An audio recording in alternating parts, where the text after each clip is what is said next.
As Dave Chappelle gets ready for his August takeover of Radio City Music Hall, he has been doing tons of press. On Monday, Chappelle stopped by Hot 97 for a very special episode of Ebro in the Morning and talked about a lot. Towards the end of his time on the show, Chappelle ended up sharing how things were at the late Charlie Murphy's funeral. Dave went to explain that he was able to learn a lot about the man who helped take his Chappelle show to the next level. Honestly, man, I didn't even know he was sick. At the funeral, there were people that were close to him than I, and they didn't even know. He was very private about what he was going through.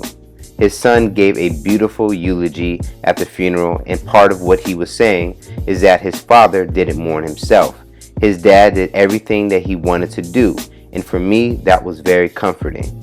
To say I was grateful to meet the guy is an understatement. I feel like one of the big reasons I'm successful is because of him.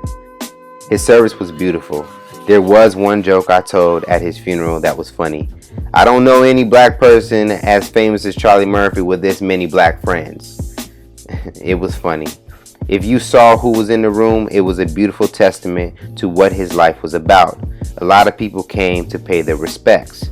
All the comedians sat together at the service, and I got to hear a lot more about his life beyond the Chappelle show.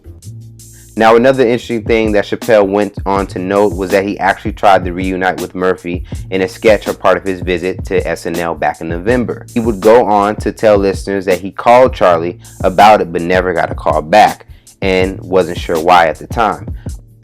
I reached out to him when we did Saturday Night Live to see if he wanted to do sketches and stuff. He didn't call me back. I didn't know what was going on, and unfortunately, he was just dealing with health issues. I think he felt insecure because apparently he lost a lot of weight. Murphy would end up passing several months later on April 12, 2017. For more comedy news, head over to comedyhype.com and join our network. For Comedy Hype News, I'm Jay Will.